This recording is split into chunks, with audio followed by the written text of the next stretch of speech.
Hello, and Welcome. welcome to Alternate Fucking Casuals. What makes you fucking casual? it don't matter. What you know. Fucking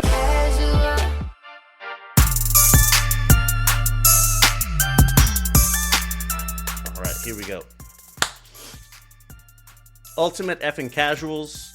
Gentlemen, we have reconvened to talk the fights. Nathan, Isaac, how casual are you feeling right now? Dude, after what I just witnessed, extremely casual. Yeah, I would concur. We're both on the don't know shit about. I guess would it be don't know shit about MMA or UFC? I don't know. It's I guess both at the same time. Before we get into the fights, let's talk some boxing really quick. April 4th, Deontay Wilder versus Derek Chisora. Deontay Wilder gets the split decision after what can only be described as I would describe it, a comedic event. I really don't see a situation where these two guys take this bout and try to make more of it, right? Like Deontay Wilder trying to pursue the Anthony Joshua fight, Derek Chisora just continuing his career, period. I don't know. What did you guys think about this one? I mean, yeah, this is like washed versus washed. It was actually sort of wild seeing exactly how bad Wilder is now. Obviously he wasn't like some genius boxer even in his prime, but like his durability has just gone down. Like a lot of his activity isn't there, just isn't as fast. But man, I'll tell you what, that fight was entertaining at the very, very least. A very entertaining fight. I mean, it's one of those you're not going to see elite boxing techniques. You're not really seeing like a lot of IQ in that fight. But man, it had a bit of everything. Like it was a bit funny. We saw some serious heart out of both of them. And obviously being Team Wilder, I'm really glad it turned out the way it did. There was even that tension at the very, are they going to steal it away from Deontay at the very end? But luckily, it went the way it went the way it was supposed to go, and Wilder comes out with the win. But man, what a fight! Very entertaining. Yeah, this was a fight for me that like totally lived up to the billing. Like anyone who is in the know about these guys knows they're past their prime. This is just like a pure, it's like the highest level bar fight you've ever seen, which that was a sentiment I saw expressed a lot. And I mean, if you're not have any expectations about any sort of title shots, like this was great to watch. I think if you're a fan of Wilder or Chisora, this was like a great swan song to each of their careers. I will say for Wilder, in his defense, like while his athleticism has waned, he fought mean in this fight, and he hasn't had that in his last couple fights where he just seems kind of like timid and like he doesn't really want to engage. But like he was there to fight, he was there to scrap. We hadn't seen that heart of him, or that kind of heart out of him, in a long time, and I'm glad I got to see it at least one more time.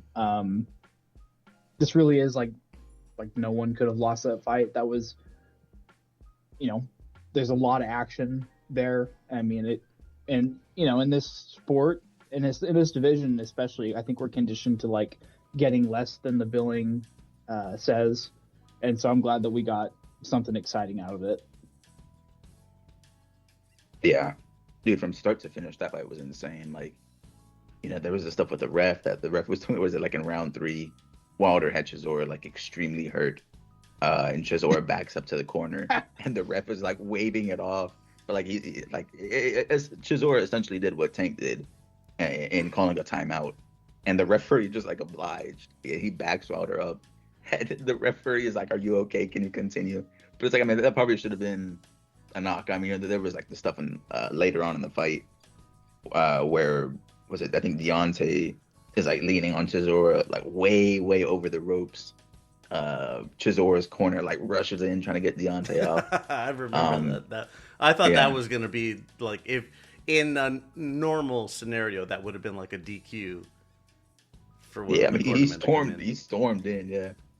And then later on, I mean, Chisora, I mean, man, an incredible heart. I'm really surprised he like that. I mean, 'cause it was like from round, I don't remember exactly, but like from round like 7 on, Chisora was like gone, like just nothing left in the tank. Wilder is pounding him, you know, with really hard shots later on in the fight. We even have that little clip that went viral with Wilder as he has Chisora in the corner. He tells I Chisora love he you. loves him. Yeah, I love he you. loves him before like throwing his right hand. It's so good. And then to top everything off, you know, I really did think that they were going to take it away from Wilder. You know, it being in the UK and everything, and then the point deduction later on in the fight. But man, I am glad they gave it to Wilder. But seeing Chisora get the Five Guys belt was so good, I bro. forgot It was about so that. good.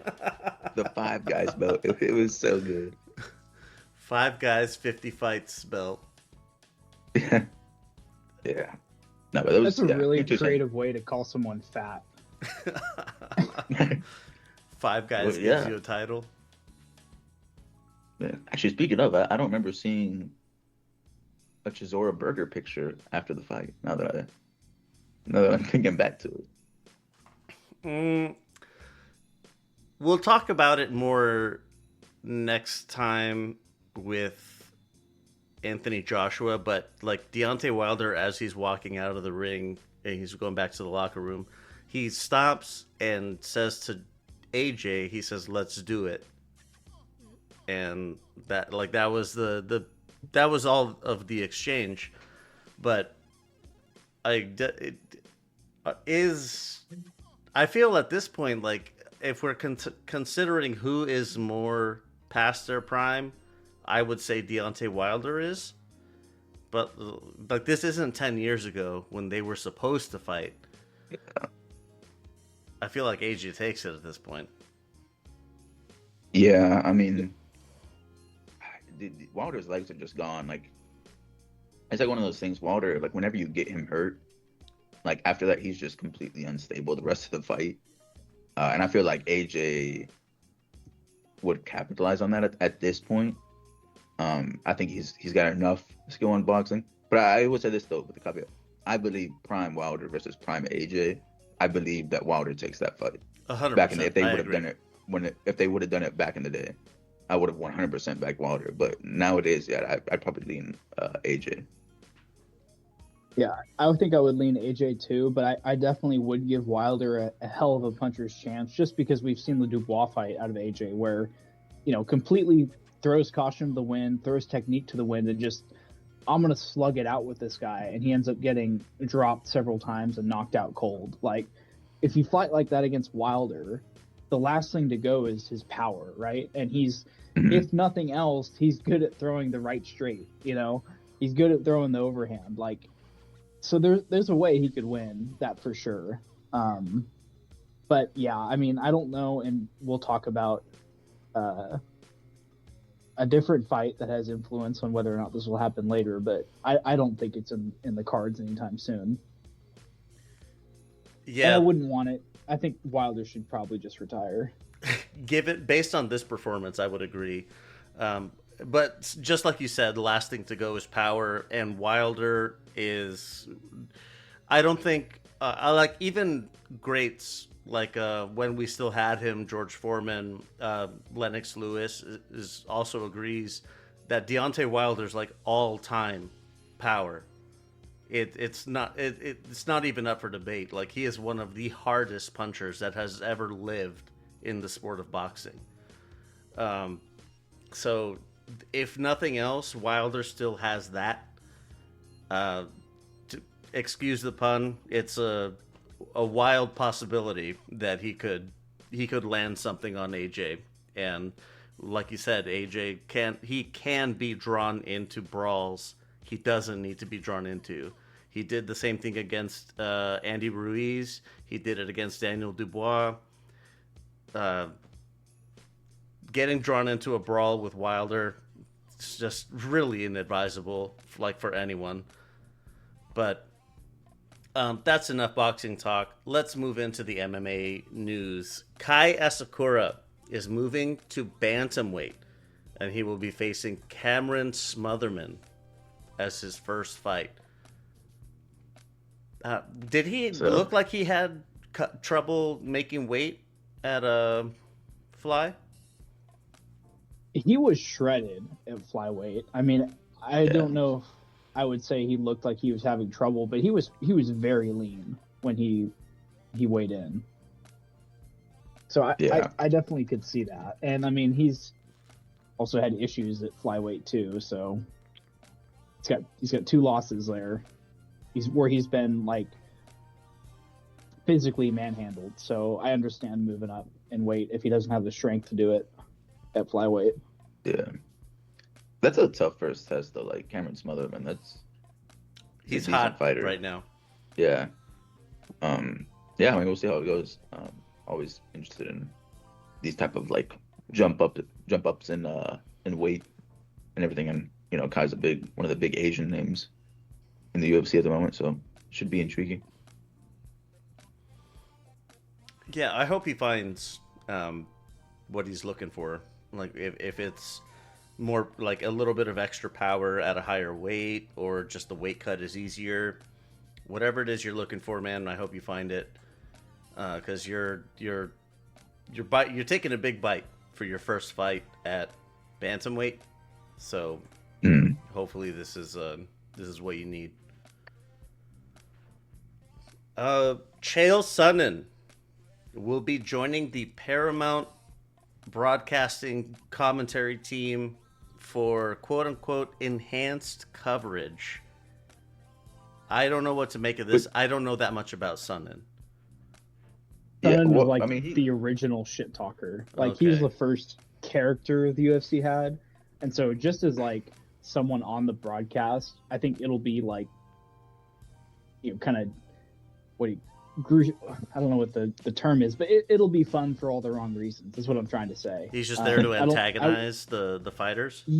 Yeah, I wouldn't expect like super... I mean, he is good at like his analysis, but he's going to be trying to rile people up. He's kind of like a Stephen A. Smith or Skip Bayless type personality. Oh, that makes it perfect. Puts it in perfect picture. Okay. Yeah. This should be interesting. He was like, honestly, like the prototype to like all the characters like Colby Covington and Josh Hogan back in his day. So he's one of these like WWE type of characters where it's just sort of in him, and he speaks very well. And you know, his wrestling acumen is pretty good. It'll be interesting though. I feel like that'll lead to some funny moments during commentary. So he's gonna be like Mean Gene back in the day with like a Macho Man and Hulk Hogan. Yeah, it's an interesting addition. If you want to get primed on like who Sonnen is, watch the build up to the Anderson Silva fight and then watch that fight, because it's the most brazen shit talk you've ever seen, and like there's no way this guy's gonna back it up. And then for like 4 rounds and like 4.5 minutes, completely backs up everything he says, beats the shit out of Anderson Silva, and then with like seconds on the clock, Silva gets a triangle and taps him. Oh man. It's one of the most tragic losses in UFC history, but it's like perfect for Sonnen, unfortunately. It's not a case of shit talk. Is it a case of shit talking gone wrong?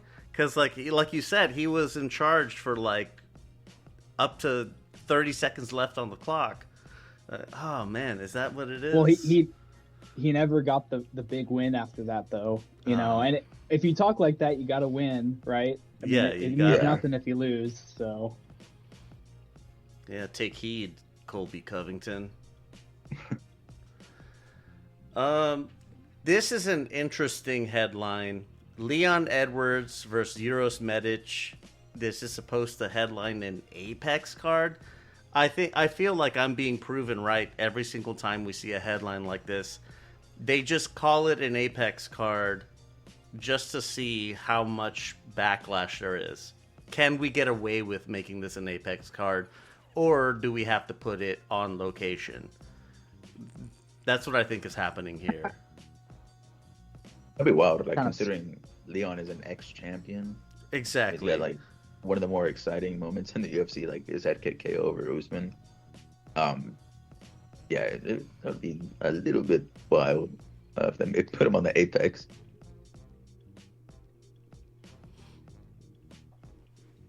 Man, what a... they did the same thing with Sean Brady and Buckley, so I'm not... Yeah, hopefully it gets moved. I think this would get moved. Conor McGregor versus Max Holloway.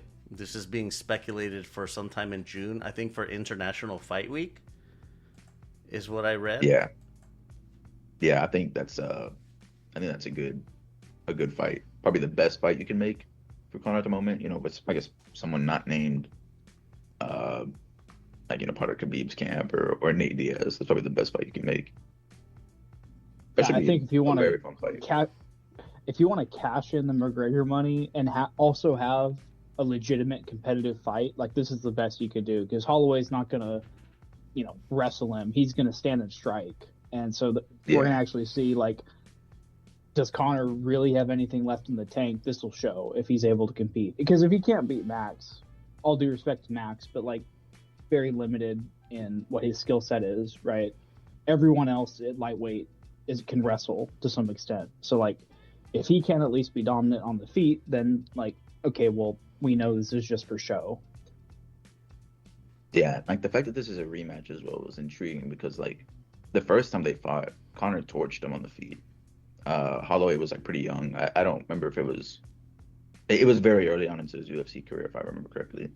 But Holloway was like 19 or 20 or something like that. Goodness gracious. Conor torched him. It was like not even really competitive. But yeah, I mean, this is, years later. Max has improved like a lot. Conor's probably, the back end, definitely it's going downhill. Considering the injuries he's had and like the wars he's been in. But listen, man, that's intriguing. Very good fight. Definitely like fan friendly. Like I don't really see a way, barring some freak injury, I don't really see how this fight can fail. But yeah, I'm excited for it. That should be a very good headline for UFC. International Fight Week. We had the same expectation with Charles versus Max. Yeah. But yeah, I mean, it's like historically, because in his past fights, Charles has, he has striked with, with Justin. He's done the same with Michael Chandler. But yeah, I guess you put a title on it, and he just wanted to secure the W. Maybe he didn't want to stay striking with Holloway, but both of these dudes, McGregor and Holloway, like they're striking first. Like McGregor has like some wrestling, but I doubt either one of them are going to be looking to get it on the ground. But Max just got promoted in his BJJ. Oh yeah, black belt. Yeah, he's a black belt now. So black belt off defending a choke, not getting submitted. Yeah, for not getting submitted. We gave that plenty of time. Shavkat Rakhmonov is not coming back in 2026. Do you think he's coming back at all? I'm not so sure anymore. At this point, bro, it's I don't know. Like we're just so far past it. And like his hype was like so high. After like the Ian Gary fight, or like what was it? The Jeff Neal fight, I think. He had like, I mean, he was a very fun fighter, but man, injuries really got in the way of him. It sucks. Yeah, this feels like Zabit all over again. Like a ton of hype, huge prospect, huge potential, and just like he's gone before he really got his shot. I mean, you never say never. I mean, the fact that he is, taking, I guess, I don't know what you call it, tissue injuries as opposed to like, concussions, right? He theoretically has a lot of ring mileage still left in him, but like, I can definitely see like at some point that wearing you down and you just saying like, fuck this, I'm out. For a style like his, we'll talk about it next time with Olberg, but does a style like his survive such a grievous knee injury? That's kind of where I'm landing at. Is I don't, and he's his body continues to age, even though he's taking good time to recover.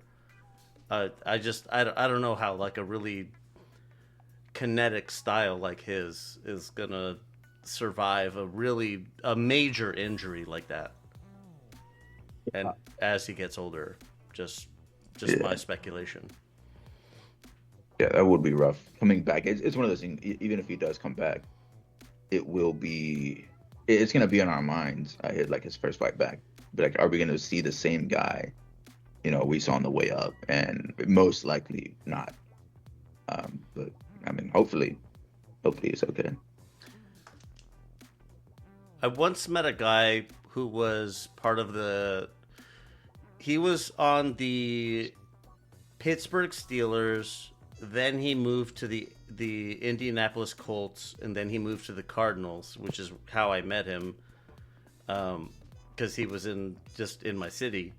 But he had at one point torn one of his ligaments in his knees. One of them. I don't know which. I don't remember which. But that was something that he talked about. Like, he had to go to a sports therapist. It's like, how do I trust my knee again? Yeah. And yeah, it's psychological too. Yeah, that was something that's a big part of what makes me think coming back for Shavkat, given how he fights, given the specific injury that he has. Like, man, you are asking a lot, not just of your body. You're asking a lot of your mind, your subconscious. So, just something to think about, like something that the pros go through as well, like the pros in like the major sports go through as well. Yeah.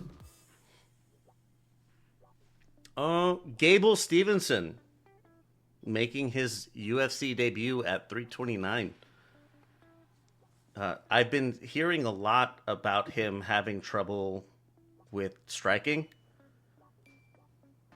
but I don't know that much about Gable Stevenson, so I can't really say. Yeah. He's coming in from the Olympic wrestling circuit, so it'd only be natural for him to not be super great striking yet, but he's a phenomenal wrestling prospect. And so I would assume that early on it's very grappling heavy, and we'll see if he is able to develop a striking game over time. Yeah, I mean, he's like training directly with John Jones and his team. I've seen a few of his fights that he has, like like the LFC. I think he's had a few. His striking, yeah, it's not there completely. Obviously, he just started MMA not that long ago, but it's getting better, and like he has some decent power. And the wrestling is gonna be solid out the get go, but it's a new name in the heavyweight division, which is a very good thing for the UFC, and I'm excited. And this will be International Fight Week, right? It's about that time frame, yeah. Yeah. Okay. So yeah, that should be good. I wonder who they put him with. But yeah, that is a good question. Like they might straight up do someone in the rankings. Maybe just like immediately toss them in there. Oh, anyone like outside of the 15. top 5 is just ripe for the picking. Yeah. You could probably just straight wrestle them and win. Yeah. Speaking of heavyweights, Rug versus Anatoly Malikin, number 2. This will be happening on May 15th. So 1FC has kind of changed their structure. They're doing this paid portion of their Friday events called the Inner Circle. So it's a subscription just like everyone else. Like everybody fucking has one. but you get 5 fights on the Friday events that are behind a paywall. So they just had one with the kickboxing title, or yeah, I think it was kickboxing or MMA or Muay Thai, excuse me. One of those two, the title list was on the inner circle portion, but no surprise they're putting more stuff behind the paywall, because they like even their numbered events are free on Prime, so not too surprising here. Her first fight was like mid, right? I feel like I remember it being like pretty boring. Rugwork dominated. It was supposed to be like really exciting, but I think supposed to be Rugwork decided to just he decided to purely like wrestle in like pure control time, pretty much, whatever. From what I recall. Yeah, that's pretty much how it went. You got it right. Yeah, hopefully we see some more action. Heavyweight is different over at ONE FC. They are limited to, I think, 225. Oh, so it's not even that big, yeah. It's not like these guys are just like dumpy heavyweights like we have at UFC. They do still have to do a bit of a weight cut. But that's it for the news, unless there's something I missed. No, I don't think so. I think that's everything. Yeah, try to check the various news sites, and I didn't see anything that we're not going to cover, that we didn't cover already or we'll cover next time. So let me put in some notes here.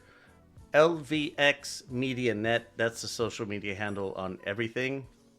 We have an account on Mastodon now. You remember that shit? When Musk bought Twitter and everybody's sprang into action to making all sorts of alternatives that don't fucking matter? Yeah, well, we got accounts on those, so that's fun. We're everywhere. We are indeed everywhere. Ratings. It really helps move us up the search algorithm. So if you could leave us a rating wherever you're listening, it really helps. If you're feeling opinionated and you want to tell me how much of a piece of shit I am, that's fine. Tell me leave a review and let me know.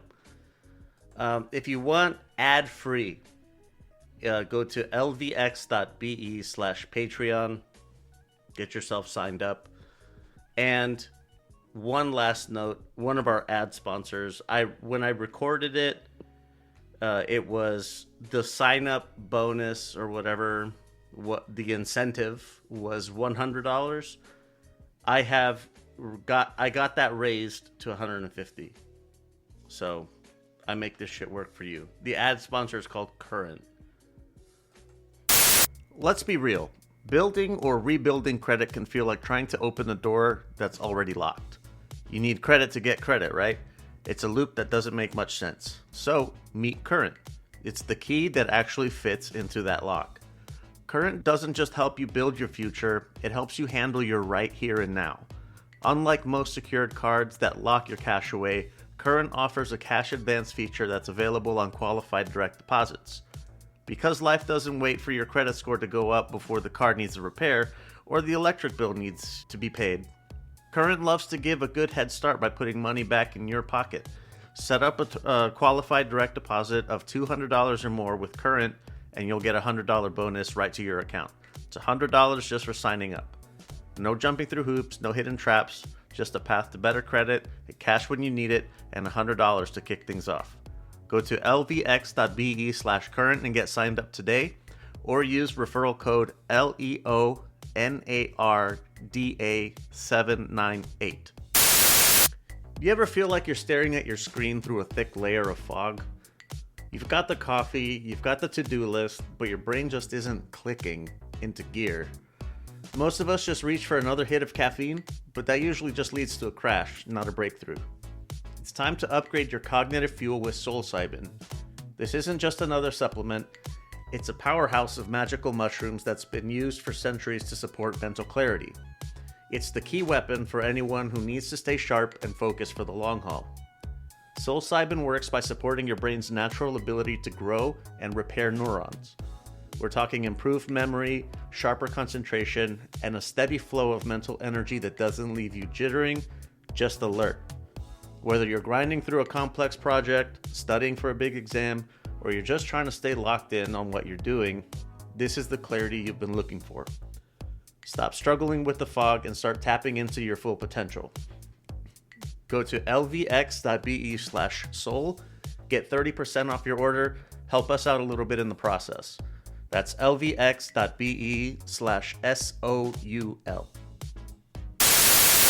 Think about everything you've done online today. Your private emails, your bank logins, photos that you backed up, and every site that you visited. Now think about how many companies are quietly watching, logging, and selling that information to the highest bidder. In the modern world, your digital footprint is being tracked at every turn. It's time to take back your privacy with the Proton Suite. Most companies offer a single tool and call it security, but Proton is different. It's a complete privacy-centric ecosystem designed to build a fortress around your digital life while having a suite of tools that all work together to ease your digital life. With one subscription, you get a lightning-fast VPN to mask your location, fully encrypted cloud storage for your most important data, and a secure email service that keeps your conversations private. There's also a high-end password manager to ensure you never have to reuse a weak password again. Everything is protected with zero-knowledge encryption, which means only you have the keys. Not even Proton can see what's inside your stuff. Stop being the product and start being the owner of your data. Go to lvx.be/proton and get your first month free when you sign up with our link. lvx.be/proton. All right. The reviews are fucking limited. Let me get one thing out of the way here. One Friday Fights on April 3rd. This was number 149. The only things that really stood out were part of the inner circle. Taiga Ori stops Zar Mawiya in 2. Pet Nam Kong stops Tong Lampoon in 2. Kwatayem gets the UD over Xavier Gonzalez. That was just hell of a fight. Holy shit. That you would not go amiss getting inner circle for like a month, and then the price is well enough that you would not be put out. But that's it for One Friday Fights 149. Saturday, April 4th, UFC Vegas 115. Let me see what stood out. Dion Barbosa in the prelims gets the majority decision over Melissa Gatto. She had her on, like, it was this weird sequence where Gatto was like trying to get up, but her knees were still technically down. And then Barbosa like kicked her on the fucking neck and chin. And Gatto was just out. Cold. Oh. Yeah. That was a wild thing. They like restarted it too, right? Yeah, they ended up continuing. Gatto wanted to continue. So yeah, that's, man. Yeah, that's a wild thing. I mean, because she was out. She was like She was out, yeah. for time. Yeah. Not just injury 5 minutes. She was out. Yeah. Yeah, that's, yeah. A weird fight. Yeah. Moving up, another thing that stood out, just Poatan's younger sister, Alice, she got a stoppage over Haley Cowan, I think it was. Wait, so is this actually his sister? I believe it is. She's the one that was coming from Glory, I think, like he did. Because I thought his sister was fighting on the MVP card. the one on Netflix. I thought they got her, which I think her name is also. It's the same. It's the same name, which is why I get confused too. Alice Pereira. There's another one that's also a combat sports athlete. That's fucking ridiculous. Yeah. This fight was wild though. Pereira landed like a big knee. Cohen was gone. Dead. DED. After that, yeah, that was dead. Very good knockout. Those were the Alessandro Costa. It gets the stoppage over Stuart Nicole. That was a nice one. But those were the ones that stood out to me on the prelims. Into the main portion, Tommy McMillan, big stoppage in 1 over Manolo Zacchini. Yeah, but we gotta stop here for a second because like this was like okay. Apparently McMillan is part of Sean O'Malley's team, like they're like close friends or whatever. Out of the lab, he was like pushed through here in Phoenix. Yeah, he was pushed through the Contender Series or whatever. They were talking about how McMillan is gonna be like a superstar in the UFC. I don't see it, bro. I don't know about After that, seeing bro. This dude fight. I don't know about I don't that. see it. What's his name? The British dude, British comms. I don't know why I forgot his name. Bisping? One eye. Yeah, Bisping was talking about how he's gonna be a superstar. Yeah, that they dude, were a little too much. This dude is gonna get slapped. This dude is gonna get slapped brutally in one of his fights. I mean, at featherweight, dude, you're gonna get your fucking face clobbered. Yeah, he's gonna get torched. You know what though? It's a character. UFC needs him. Let's just see what happens. But yeah, I'm gonna go ahead and make that prediction that he's gonna get brutally slapped in one of his fights moving up the rankings. But yeah, we'll see. Undefeated for now though. For now. Let's see. Ethan Ewing got a stoppage in 3. This. Good? Yeah. Ethan Ewing looks really, really good. If anyone was gonna get like the star glazing, like they should have tossed it onto Ewing instead of McMillan. This dude looks really good, really clean striking. Esteban was undefeated coming into this, and he got picked apart. Man, he looked incredible. This was like movie-esque type striking, where I just everything looked so fluid. Defense was on point, and then I mean he got a really nice finish at the very end. But he looked good. Definitely remember that name and watch out for his fights. He looks really good. This is the kind of striking that boxing fans would appreciate, like very clean high guard, like not a lot of wasted movement in his punches. Like he definitely has got a lot of potential. Yeah, he's not whiffing on like a ton of shots. Everything is like measured. But yeah, you definitely keep an eye out for him. Let's see. Abdul Rahman Yakhyayev got a stoppage in 1 by submission. Oh, man. This was not a very good fight. Virna Jandaroba gets the UD over Tabitha Ricci. Rough fight. That was rough. After the sequence of good fights that we had leading up to it, definitely killed the mood. Mm-hmm. But in the main event, Renato Moicano submits Chris Duncan in the second, gives another maybe not the same quality of history lesson, but he did give a little theology lecture. Yeah. And he was dropping he's dropping the F-bombs as well in the middle of it too. It was hilarious to see.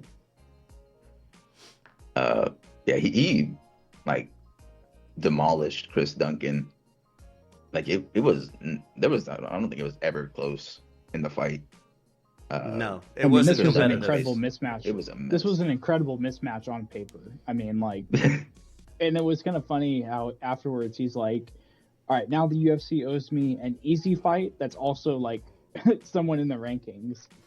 This was an easy fight. Yeah. Well, now now in the rankings though. he's owed some other kind of like, which I mean I don't know who is an easy ranked opponent for him these days, like Michael Chandler. I could see them making that. Maybe. Yeah. Well, I guess it depends. Michael Chandler's got the fight on the White House card. But yeah, I mean they can't give Moicano a backwards fight after that. Maybe someone like at least around his ranking.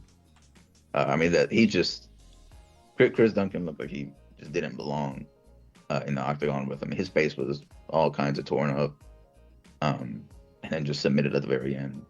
But I mean, they were just on the feet, on the ground, just completely outgunned. Dan Hooker? That's not bad. I'd see that. Does Hooker have another That'd be fight? exciting. Yeah, I don't think Hooker's matched up. Yeah. Because Hinata moved up to 9. Dan Hooker's at 7. So it's an easier fight that does move you up the rankings. Yeah, I think the fans would appreciate that fight too. I mean, should be exciting. Man, that's it though. That's all we got on the reviews. It was. Remember we talked about rough it. Apex card. Yeah, we talked about it when we previewed it, and that was maybe find other stuff to do. Anything more before we move on? All right. Let's see. Some more notes before we roll. Discord, lvx.be/Discord. There is a dedicated MMA section, so you don't have to deal with the boxing purists, who will certainly let you know what they think about MMA. The phone line, 833-589-7637. I want to hear what you think about Renato Moicano and his win over Chris Duncan. What did you think about Tommy McMillan? Is he a superstar? Do you really think so? Hit me up in WhatsApp, 833-LUXPODS. If you want a solid MMA calendar, lvxmedia.net/MMA. I'm going to keep it a buck with you. After spending 6 years in the military and throughout my life since, I've tried my fair share of energy drinks. All the different brands, all the different flavors, and it took some time to find a favorite. But if you're looking for an alternative to the energy drink jitters and skipping the morning trip to the coffee shop, then you need to try Dubby. Dubby is a powdered energy drink that replaces other caffeine beverages. It contains 0 maltodextrin, 0 fillers, 0 artificial colors or dyes, and no proprietary blends. The star of the show is the coffee fruit extract, which helps with focus without the jitters or crash. Go to lvx.be/Dubby and check out all the different flavors. I got Tiger's Blood. It's like a strawberry coconut kind of mix, but I'm definitely going to be sampling the catalog to find the flavor that I like best. We've partnered with Dubby to get that locked-in feeling that helps us focus on what we do best. Whether you're getting dialed in for work or getting dialed in for Saturday night fights, let Dubby be your fuel. Go to lvx.be/Dubby to shop the flavors, get yourself a nice discount, and help us out in the process. That's lvx.be/DUBBY. Is there anything worse than that nagging suspicion that you clicked on the wrong thing? We use our devices for everything now, for banking, shopping, connecting with friends and family, and it's stressful to have to constantly worry if your data is safe while you're just trying to live your life. Good security shouldn't be complicated, and it definitely shouldn't slow you down. That's why I'm excited to tell you about Malwarebytes. It's the next generation of security designed to give you complete peace of mind without requiring a degree in computer science to use it. You just set and forget. With Malwarebytes, you install it once and it just works. It provides top-tier protection against malware, spyware, ransomware, all the hits, all the big ones, all the nasty stuff. And it even cleans up existing infections and optimizes your device. It's like having a security expert monitoring your devices 24/7. I spent nearly 20 years in the IT industry, and I trust Malwarebytes for all my security needs. Go to lvx.be/nwb, shop the different subscription tiers. You got single devices or family plans. You can look at their VPN option and ad blocking. Try it risk-free today. lvx.be/mwb. Get yourself a nice discount and help us out in the process. Think about the last time you enjoyed a crisp apple, a handful of almonds, or even your morning coffee. We owe those simple pleasures to the hardest workers on the planet, honeybees. But right now, bees are facing unprecedented challenges from habitat loss and climate change, and they need our help to keep working. That's why we partnered with Project Honeybees. They aren't just a conservation group, they're a community dedicated to restoring hive populations and connecting us with the hives they save. And the best part is you can wear your support on your sleeve in a literal sense.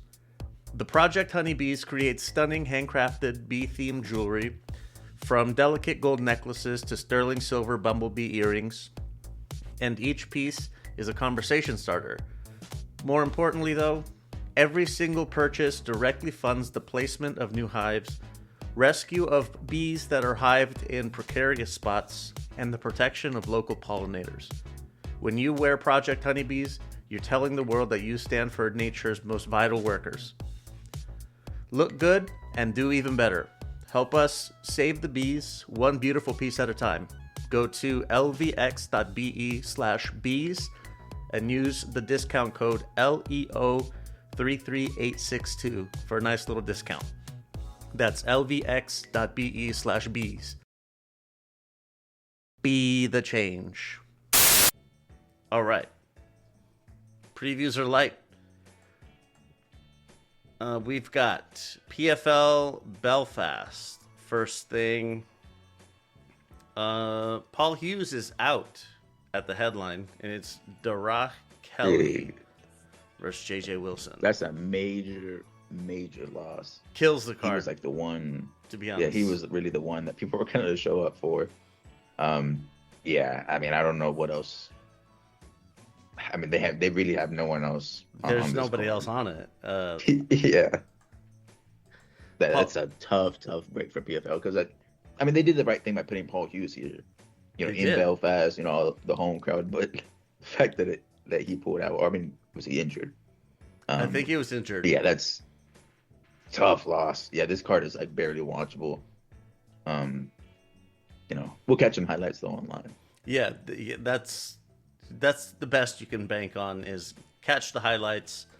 You'll be all right. If there's anything, as I often do, I will watch this shit so that you don't have to. Yeah, we'll let you know if there's something worth going back to see. Saturday, April 18th, UFC in Winnipeg. Anybody on the prelim stand out? Or fuck, does anybody on the main card stand out? There's The really answer is like no. Yeah, I know, man. This is fucking rough. there's like two fights that, two maybe three fights that I'm like, okay, I'll tune in. But yeah, I mean, this is, they've got a lot of Canadians on there. I guess they're trying to appeal to the home crowd, but it's not for the broader fan base. This is not Probably that good of a card. they should have taken into account that Canadians can't fight, so they probably should have put that into the they got two people in scheduling that consideration. GSP's not here anymore. He's not here anymore. All right, so just for the sake of time, I'm going to go from the bottom up. I'm going off of the ESPN schedule, not what I have listed. We've got Jamie Siraj versus John Yanis at bantamweight. John Castaneda versus Mark Vologdin at bantam. JJ Aldrich versus Jamie Lynn Horth at flyweight. Mitch Raposo versus Alan Nascimento at flyweight. Melissa Croden versus Daria Jelengiakova at bantamweight. Tanner Bozer versus Gokhan Sarikam at heavy. Julian LeBlanc versus Robert Valentin at middle. And that rounds off the prelims. Damn. Did they dead us had like no information on Julian LeBlanc? Like no flag, like no photo. He's just a name at this point. He is certainly one of the fighters of all time. So this is like not really related to the card, but this is just a concept, like just in the spirit of not knowing who this person even is. I've always thought it would be cool if they had a UFC card that was totally mystery fighters. So the fighters themselves don't even know who they're fighting until the walkout. Oh, yeah. And it's a surprise for like the audience and for them. And it's like under that circumstance, who wins? That'd be kind of cool. But I mean, that's not. I would be down for like a one-off event because that would be incredibly funny. But like the I don't know, because I feel like nowadays like stuff would just like leak out. Like it'd have to be like some crazy secret keeping, because I feel like some matchups would leak out, or like some fighters that are participating would leak out. But if they could do it, seeing that one time would be so good. Because it'd just be like, pure how chaos. cool would that be? Like, it would be like the WWE. We're like, oh my fucking god, it's John Jones. Oh my fucking, it's like, the guys you don't even expect are coming down. Yeah, exactly. It's like the Royal Rumble, like everyone. Oh, it's John Cena. Like your Poeton's theme starts. It's like, oh my god, Yeah. That would be cool. Yeah, that would be intense. We have this unranked guy at heavyweight, completely freshly signed to UFC, outwalks Poeton. Yeah.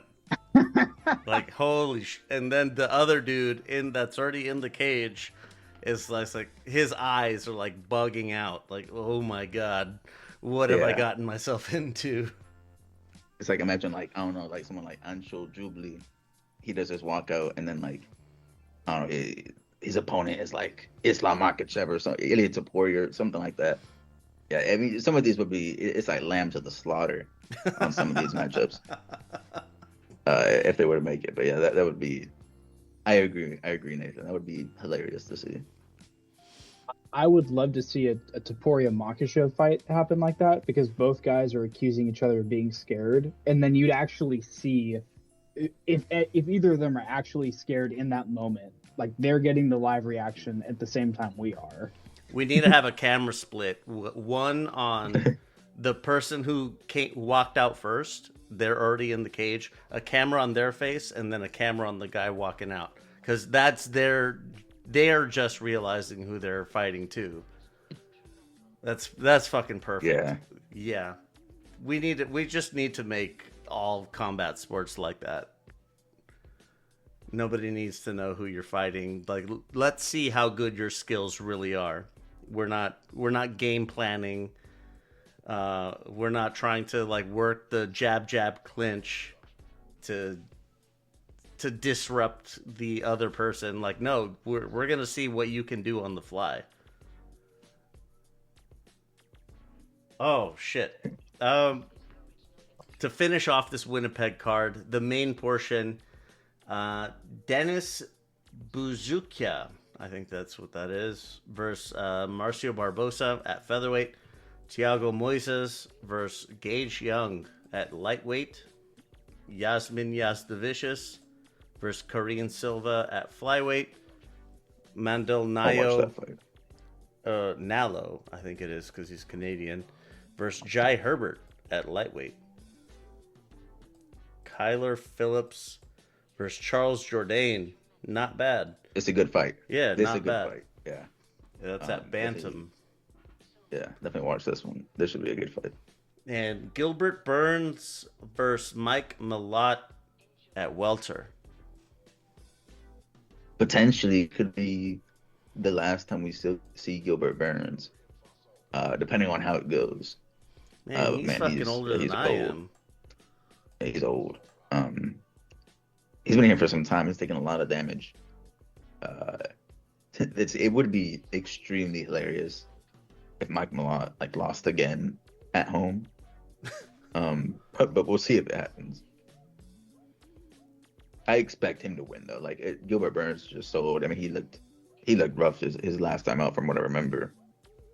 It sort of feels like they made this main event like trying to get Mike Malott a win at home, trying to build like some type of Canadian star, whatever that means. But yeah, that's what it feels like. to say though, yeah. I honestly, I look the co-main is more intriguing to me than the main. Phillips versus Jourdain is much more intriguing to me. I would agree. Yeah. It's a card. It is. It's a card. It's Canadian certainly card. a card. Yeah. I'll watch like 3, maybe 4 fights. The Jazz the Vicious fight, I'll probably tune into. She's actually pretty aggressive. Normally goes for the knockout. But we'll see. I'll tune in probably from that point onward. Only 2 of the prelims do not feature a Canadian. In the main portion, the top 4, only the first 2 don't include a Canadian. So they're certainly doing their best here. So A for effort. But that's all we got on the docket. I did have one. I saw an interesting post, and I wanted to get you guys to weigh in on it. It was championship predictions. So, at flyweight, the prediction on this post was Pantoja beats the winner of Joshua Van versus Tatsuro Taira. What do you think? Man, I'm gonna go with honestly, yeah. Considering that Pantoja's gonna want to come back and like Beast mode, put out like a statement type win, yeah. I'm gonna go ahead and say yeah, and like he just looks so dominant. Whenever he does like fully fight, not injured. I'm gonna say yeah.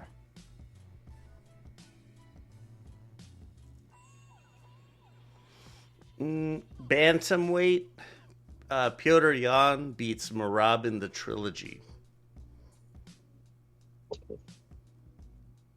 See, that's a little bit more iffy. I feel like that one could go either way, but I will back Piotr Jan. Maybe Merab is like over that hill now, and whenever you rely a lot on cardio, I feel like the drop off could be very steep whenever it starts to happen. So I'm gonna back Piotr Jan probably.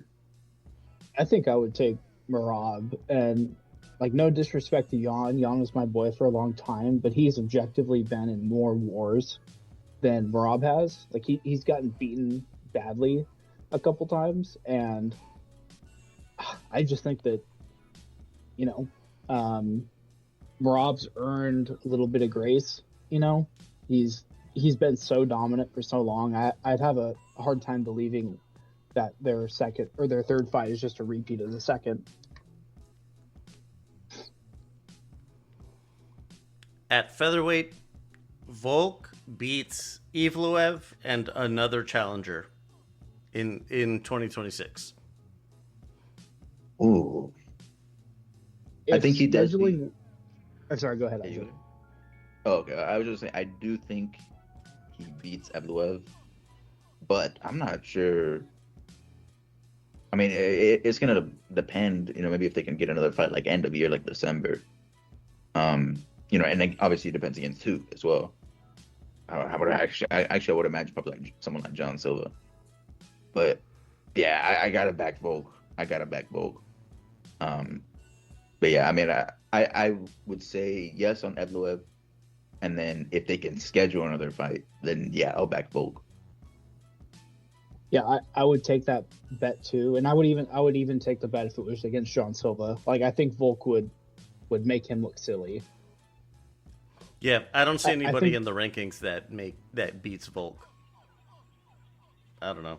And that's not me like dogging on John Silva. Like I think he's really good, but I think the experience gap is just going to be like there's levels to this game, and Volk's been around the block more than once.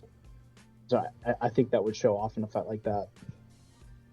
What if like Volk beats Evloev and he calls out Ilya Taporia at 155? I believe it. He said he wants that fight again. God, that's just a really bad idea. Yeah, I think it would go the exact same way. I'm not gonna lie to you. I think it goes worse. Are you kidding me? Speaking of lightweight, Topuria stops Gaethje early, but he will not defend again in 2026. Probably early 2027 against Arman. What do you think of that prediction?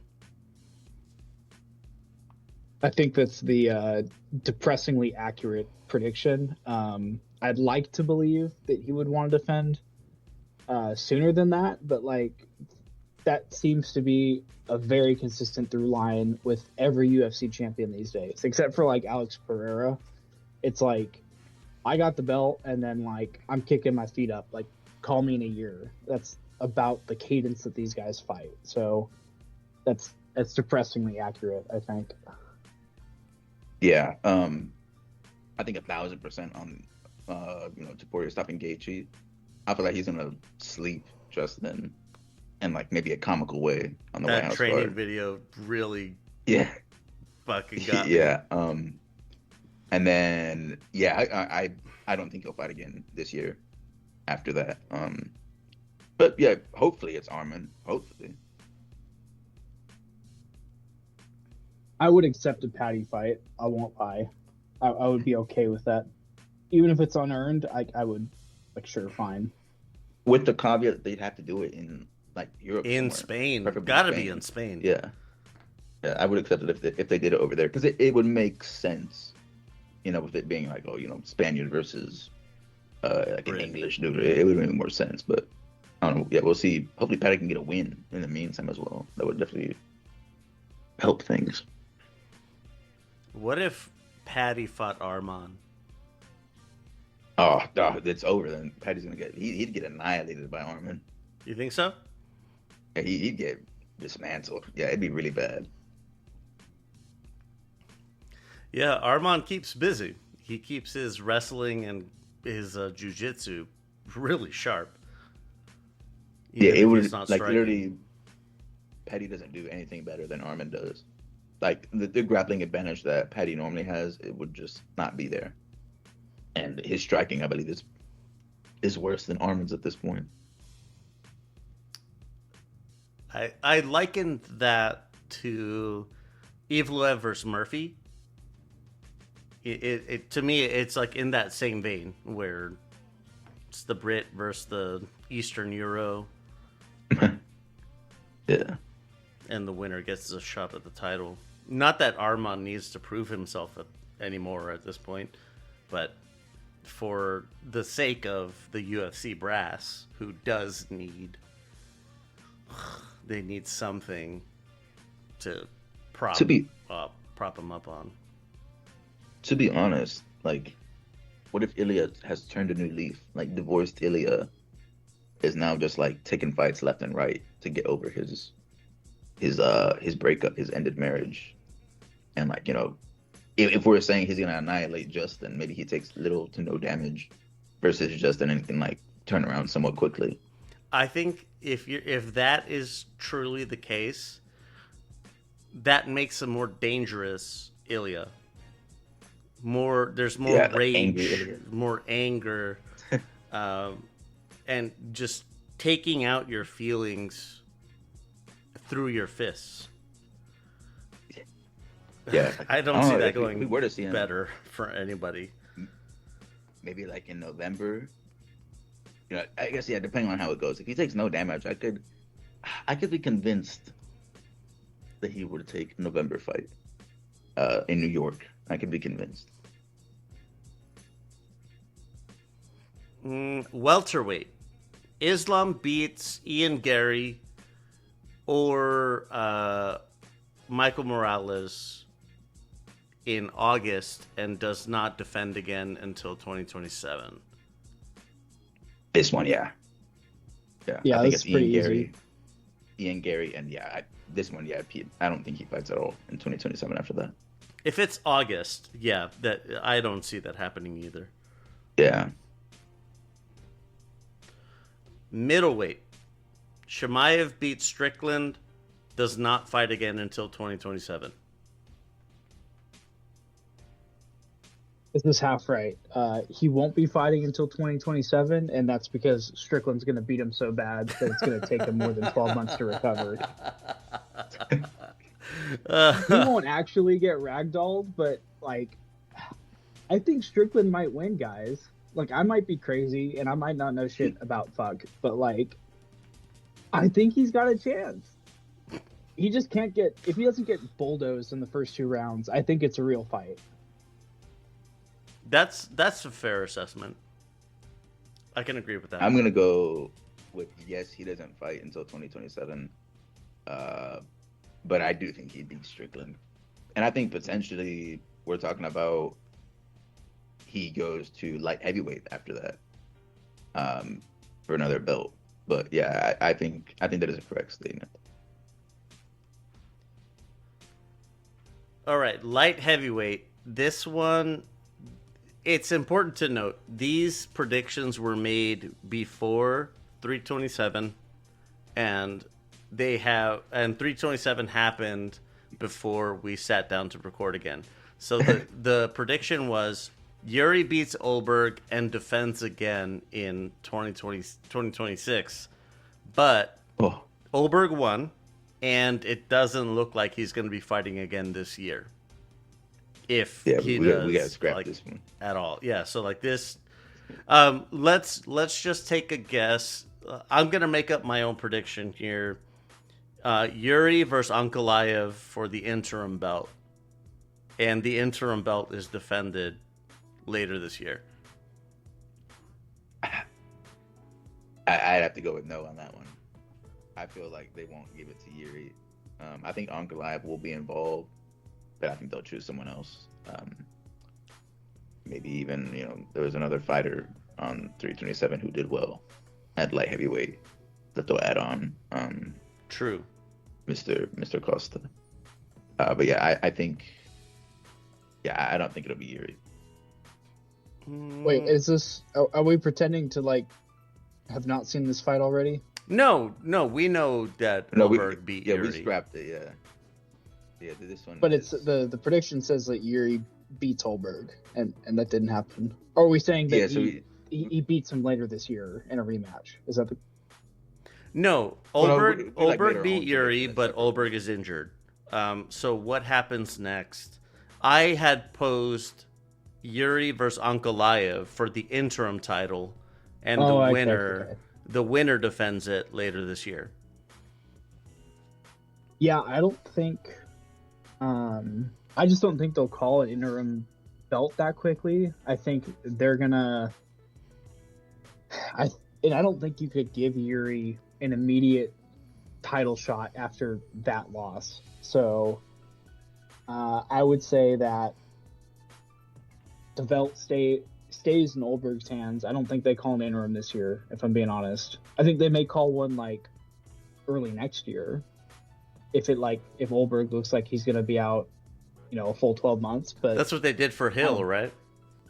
Yes, I think they waited a minute to actually call that one. I know they waited a minute when Yuri won the belt.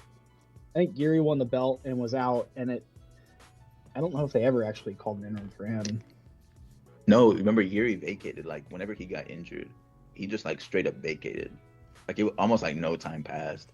And that's when they did Jan Blachowicz versus Ankalaev, and they went to a draw. Last one, heavyweight.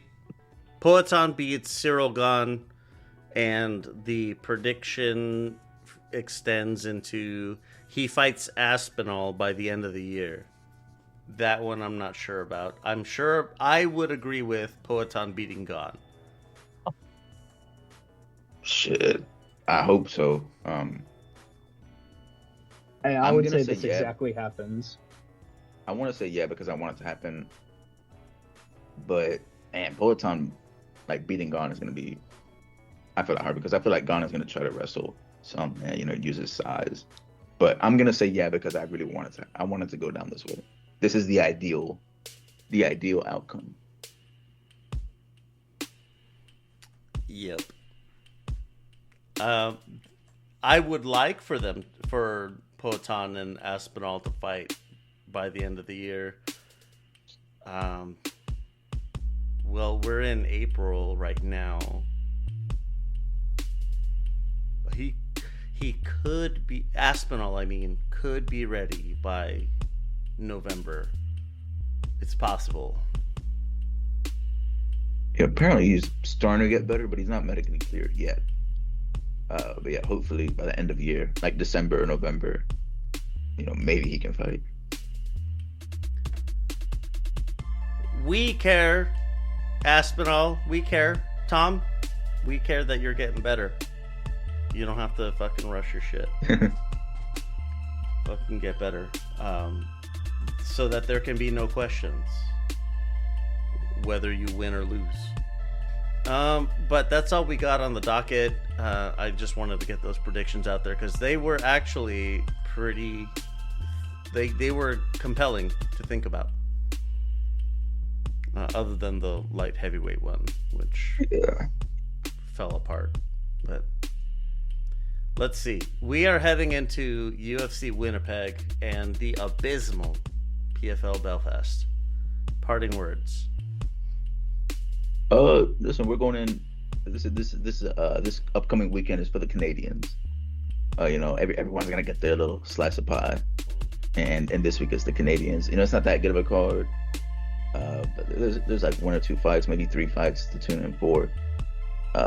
So we will partially be paying attention. Yeah, I think it's good to not keep the Canadians down forever. I know it was really difficult for them to watch the US of A roll into their country and their sport and kick their shit in. So hopefully, they get to see some of their guys actually punch back and win. I think that would be good for them. Yeah. GSP's not around anymore. Maybe learn how to hockey better. I don't know. And even if GSP came back, that guy's an honorary American, so you don't even get to claim him. Well, that's it. That's all we got for this edition of the Ultimate Effin' Casuals. We will see you on the other side of Winnipeg. Yeah, see you.